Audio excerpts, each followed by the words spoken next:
tous azimuts.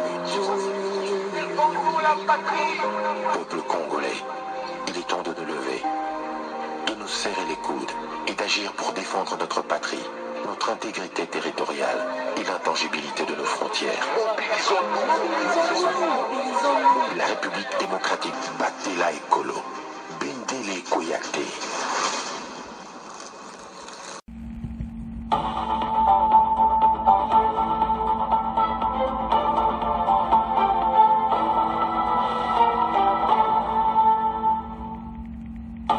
Bonsoir, bonsoir, bonjour, c'est Congo News 24. Bande Konanga, comme toujours avant de commencer notre émission, nous disons merci à Dieu. Nous disons merci à nos chers abonnés et téléspectateurs qui nous suivent partout dans le monde et en RDC. Bande Konanga, soyez les bienvenus. À la une chez téléspectateurs, oh balobaka somo bande konangai, deal RDC USA expliqué par la présidence pour la première fois. Yemoko présidence a expliqué le deal et pas ba congolais. Alors, l'aventure de Kagame, oyo kaka fin, y aventure à Kagame à l'est. Donc Kagame mawatru. Parce ma solo mena ezapena nanzila. Alors, voilà ndenge nini bako expliquer yango. Bokoyoka le conseiller de Fachi, chargé avec la communication en présidence, Feli Kabala, a expliqué biso les deals oyo ba congolais baza kozela. Makambo eza minene, makambo kitoko na émission oyo. Chers téléspectateurs, nouvelle oyo eza oyo partout congolais ayebi. Mais bango moko présidence na ba ekolobati. Soko moni présidence a ekoloba sa di masole comme nango kitoko. C'est fini. Parce que présidence kaka de la République ba nile ba lobbying nyonso ba sala ki na États-Unis. Ba Congolais bolanda ki on semaine passée ba nile tous les lobbying. Et lelo la présidence de la RDC ba eko expliquer ba Congolais les deals USA RDC. Ba bengango deal, c'est-à-dire boyebi que deal est en anglais, accord en français. Alors le deal est simbak et pesa pena kitoko en anglais. Alors soko taliba détail nango. On comprend que examen sérieux et salamaki. Le chef de l'État avec son entourage basalaki un examen très profond aux problèmes que nous avons à l'Est. Et belé Kagame ninga zawana eza fin ya ba aventure na ipo na libela. Les messieurs nde aza craqué. Pourquoi tolo ba craqué? Bon comprendre Kagame a commis un point que na Kigali après avoir reçu monsieur Boulos Ouazali, envoyé spécial à Trump et à Grand Lac, après avoir reçu le monsieur, Kagame a lekina. Alors, bio sanction, allez aux enfers. Mais, oh, go to hell. Mais, tant aux autres, va go to, mais yo monko. Osa djana kate enfer. Avant même, on le bana moutou batindi. C'est-à-dire, moutou échauffé. A commis mal à l'aise. Alors, maintenant, présidence Batali était, bah, qu'on présentait dit-le papa congolais. Toza bateau depuis longtemps. Fatia lobango kala. Gagna, et ça système a fatinda au même temps. Et belé bazo kantaka ka nyon sobaji, non, ce n'est pas comme ça. Effectivement, tous à la claire sur la sécurité à l'Est. Et ça pour que baby ça va copner sur Kagame. La sécurité à l'Est, c'est un akatia masolo, mais la sécurité, on va payer. Et tous à la espèce, c'est que pèse ba américain ba minéré, pour na ba bango ba soda na bomba surveiller ba compagnie. Je dis bien les sociétés à l'Est contre ba mouvement nyonso, il y a insécurité. Mais avant ça, ils vont balayer l'insécurité à l'Est. Mais ce qui est vrai, et ça m'a bombati. Tous on a besoin de la sécurité à l'Est. Le col bandi même kotia, naba militaire, na tuna bauzala. Et ça pour qui m'y kota. Trump a besoin des affaires. C'est un homme d'affaires. Aza politicien. Babiloga bwekwena maboko à Trump. Trump azo sepera parce qu'il y a mutu asala kama solo dans le business. Yangotina, les politiciens américains sont contre lui. Balinko bao sepera na Trump parce qu'il est trop dans les affaires qu'en politique. Et biso to memi côté ba affaire siko. Au moins que to jouer mbala moko. La situation là toujours boya, les gens qui changent deal ou. Ba congolais ba zo lobanem ya mabe. Mais awa tika présidence yemo lobela biso to yoka na matoi. Ako expliquer clairement. Mais to yoka nano. Conseil à Fachi. Nega memi deal wana USA pas ba congolais bon auto avancé. Le deal RDC-USA expliqué par la présidence de la République. Fin de l'aventure de Kagame. Et c'est lui. Alors, bah, il faut expliquer ce deal. Parce que tout le monde en parle. Alors, Félix Kabala a lobby clairement. Il fallait couper sa deal na partenaire moko fiable. Partenaire moko tozana confiance à 100%. Pour la sécurité à l'Est et à la rétablir. Et président Félix a annulé le lobbying, ça a été utilisé pour contacter les Américains, mais na bango moko ba yiko mona biso, ba lobbying c'est long. So tali Kagame bozoma ka moto aza mal à l'aise. Mbakanda ko sakanati. Kop na yesili. Azotala ka saka ba kolta wana. Kagame do azo fixe regada saka ba kolta ke. Yo komina problème sérieux. Ba pegisi yote. Me yaka na ganya soko yeka to pese pa Americain kele kosoma. Nzambe na ngai Kagame. Ngam so Kagame ozana colère ni. Ngana za ekotekela bino. Bino sikobo koma suko tekela nga. Nzambe na nga match na yo kaka ke match e baluki. Me match bene baluki awati. Ce monsieur a comme un problème. Yongo mona a craqué. Bon comprendre que Fatia tient une position moko très difficile. Yaze côté que la société américaine yango. Et maintenant la société américaine baba ne sou côté que la Kagame. Parce que Kagame a sou na nzela ko lekati. Nzambe na ngaba baby na bango. Este wane kozala sikiriza na nenga ko sakanati. Kagame azotala musika bia kope kufi. Et kufiko, c'est fini. Voilà la situation où yotozanango à l'Est. Kagame a commis une situation moko très difficile. Azo yebate elo nina kosala. Azo yebate nini kokoloba. Makambo zaminene. Congolais, la mukako. Match zana cannabis. Match beneza penana cannabis. Batoyo. Ba comme une situation difficile.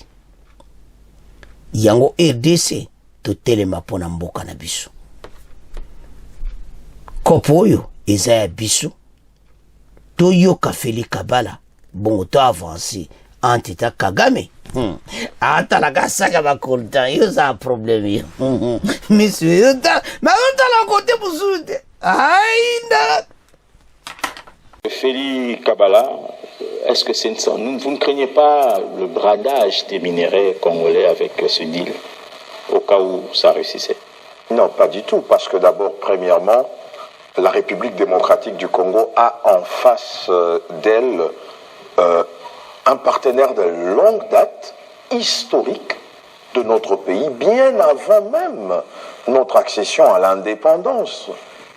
Les États-Unis d'Amérique et l'une ou la seule nation qui, à une certaine époque, était venue en soutien nécessaire à cette nation qui est la République démocratique du Congo aujourd'hui, avec toutes les époques qu'elle a traversées, du Congo belge au Congo indépendant aujourd'hui que nous sommes. Je pense qu'à un certain moment, nous devons nous remettre en question. Le problème qu'il y a à l'est de la République démocratique du Congo, c'est même la base, la raison pour laquelle nous nous mettons en face d'un partenaire fiable, solide, que nous connaissons. Parce que la guerre qui nous est imposée à l'Est, elle n'est pas une guerre idéologique ou traditionnelle, c'est une guerre économique. Alors bon, nous nous sommes dit, les minéraux nous appartiennent, les gisements sont à nous, les potentiels est à nous. Alors on fait quoi? On en fait quoi? Discutons avec un partenaire fiable, un partenaire solide qui ne pourra pas nous lâcher en cours de chemin. Alors, nous discutons avec les États-Unis. Cela ne voudrait pas dire que d'autres États avec qui nous collaborons ne sont pas de bons partenaires. Ils sont des très bons partenaires. Mais en ce qui concerne cette matière particulière, nous nous sommes dit que les États-Unis étaient un partenaire avec qui on pouvait discuter. Est-ce que c'est pour sauver l'Est du pays ou bien c'est pour sauver le régime Tshisekedi? Écoutez, d'abord c'est dans le cadre de la coopération bilatérale existante entre les deux nations, les États-Unis d'Amérique et la République démocratique du Congo. Il n'est question de sauver un régime ici en place, non. Il est juste question d'être rationnel. Nous voulons développer nos mines, nos ressources naturelles. Alors, est-ce que nous avons l'outil de transformation nécessaire qu'il faut pour développer ce que nous avons comme potentiel? Peut-être pas. Alors, nous parlons avec un partenaire qui peut amener sa logistique, ses compétences, le mixer avec le nôtre, créer une chaîne des valeurs, créer des emplois au Congo et aussi profiter aussi à certaines entreprises privées américaines. Donc à la fin, derrière ce deal, parce qu'on l'appelle deal, en français c'est un accord, c'est un deal en anglais, on préfère l'appeler comme ça deal. Le deal, même si certains observateurs le voient d'un œil beaucoup plus sécuritaire, c'est tout à fait normal. On est un État souverain, c'est à nous de décider dans quel sens nous amenons notre nation. Comment pouvons-nous tirer gain des causes par rapport à une situation particulière? Je ne mettrai pas la charrue avant les bœufs parce qu'il existe certains préalables qui doivent être mis sur la table, qui doivent être mis sur la table pour trouver des solutions à avoir un deal responsable et rationnel. Que faire des autres partenaires qui nous ont aussi aidé, les Chinois, tout ça?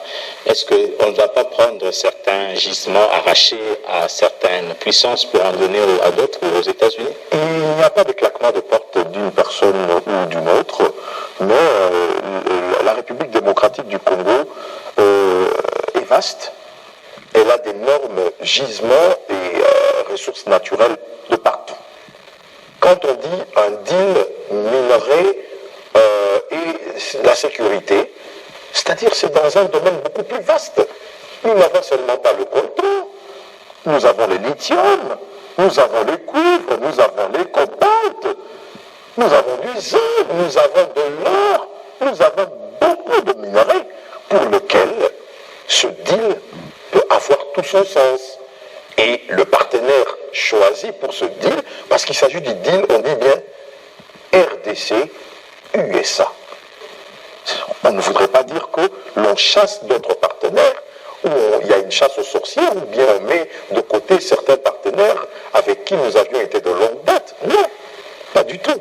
C'est juste un deal responsable entre deux nations qui ont une coopération, une relation de très longue date pour laquelle ils se sont dit, réactivons cela d'une manière beaucoup plus économique et bénéfique pour tout le monde. Monsieur Félix Kabala-Chimanga, merci d'avoir répondu. À moins que vous ayez un dernier mot, du moins pour cette émission. J'ai répondu présent à votre invitation. Dans les prérogatives de mes fonctions, je suis le chargé de la veille de la communication au service personnel du chef de l'État dans le département de la communication. Donc, en un seul mot, je suis celui qu'on appelle la sentinelle. Mon travail, c'est d'observer, de regarder ce qui se passe, ce qui se dit, collecter les informations stratégiques et avancer avec une proposition autour d'un consensus dans notre grande cellule de communication, chapeautée par Madame Farah Mwamba, qui est la directrice. Alors, voilà. Fait de l'aventure à Kagame Basak tueki. Nasa motema la. Nzambe. Yango mona kotikala kosepela na président Félix te. Soko Kagame azana be ennemi numéro 1. Ennemi numéro 1 à Kagame eza président Félix. Parce que kutana na mutu tena na sale bakata oyo fatia sali. Tolandi, il a bien expliqué. Tu es retombé na partenaire moko très fier, partenaire moko oyo tu ebi tous assure makamoko kende très bien. Ba kobe ko avancer kitoko. Tout ça na problème ti. Le président rwandais n'a évité l'héros yo. To ba calcul de gazawana donc aza mal à l'aise. Oko sala mal à l'aise ti quand les deals bien expliqués et clairs. Ya on tia to lo bakara ba congolais nano s'abonner na chaîne. Bon partager congolais nyoso à comprendre. Quelle situation tozana à l'est et ça l'a résolu. Pays où est avancé dans une direction claire, où mon ennemi a okoka sous bisouti. Bozo monate, commandé bateau yo mayele silibango. Bozo monate te mituna bango za ko chauffer mena. Bazana problème sérieux. Voilà la situation. Yano esa ba congolais. Et tes bateaux va comme dans une situation difficile. Oyo sono otala titi nabi. Ah! Le monde. Mokili oyo congolais. Bateau nyonso ba yina ki biso. Oyo basala biso mabe. Bako koma na sama kolo na biso. Kagame ndazama ele silie. Biso nyonso to landi les deals les clairs. Mais pas dans les akanini. Un Congolais a eu micro, a bani ko raconter ba histoire à l'okuta si le deal y a RDC na États-Unis. Pourquoi koya na makamba l'okuta? Pourquoi koya ko informer ba Congolais makamba solo boyeti clair ba yoki? Mais elon a sepeli naï, Félix Kibal na souka a expliqué position naï. Que ya liwana azo tala makambo ya chef de l'État très bien. Azo veye koto benga sentinelle. Ou eza alobi ke bango to baza dirigé na la dame forte na kata communication na présidente. Bazo sala vrai boulot. Pona ko informer ba congolais. Communication entre peuple na président na bango eza très important. Soko tali bien mission ye kozala suivi, Congolais nyonso ko comprendre et loko nini eza entre RDC na USA. Et c'est makambo nini eza na cache ba cache ezati. Non, il n'y a pas de cache. Apombité, partenaire moko responsable. Ou akolinga te jamais asala ba aventure na kati. États-Unis akolinga ngote. Trump aza homme d'affaires. Asepeli na makamu nyonso o tozanango akoti na kata masolo pe ba décision ko yaki déjà ete basi bandimaki ya onto e sabino mena bazo préparer mais bazara besoin est kimia pende kota so quantité ba mo kezo umela bango moko bako senga Nations Unies pesa biso 2773 to memona mapeka boybe résolution so katami pays moko et qu'on a décision ndenge France et ça là qui pas Kadhafi. La France na résolution ba joki à Kadhafi. kaka neli résolution kaka neti ya biso boye France azwi yango ale mpepo likolo abandi kobombarde Kadhafi biso na kana biso emba américain bakozwa yango na mapeka bakoti na kata Nord Kivu na armée américaine eti totia kimi bato babima na makasi. C'est là où Kagame va pleurer et puis a comme une situation difficile. C'est pour ça que j'avais dit que Kagame a kutana na ba président. Mais oya mone pas fachi ba mine étoile. Yaza ko mone le ko ayo mona président fachi le ko la yuma. Wan fachi hotele kanye oyebinga nanuti. Mais alors que ba annonce kaye. Kabuya lobaka ke Kagame e muto azodil na yeti. Tala ne akomi. Bo monde ba osila. Tala ndenge bakomi. Bakokoma zebele. Bakoma bazoba. Bakokoma peno yoka bena bakomi lokwa bataliboma. Et bandi déjà. Boyoki nda lobite. Okuma le tire ba américain. Aller aux enfers. Go to hell. Aller au diable. Mais tant azolo ba bongo go to hell. Na l'air wana azalaki yeti. Ba américain pe ba bona ngo réagir pour que asa troublé. Pas sa kolo bana bango bongo te. Et voilà, tant envoyé spécial à Grand Lac à Kouta naye aki Kagame ba trouble. Motu comme bêta con. Na évité soit mêlé combien de paracétamol.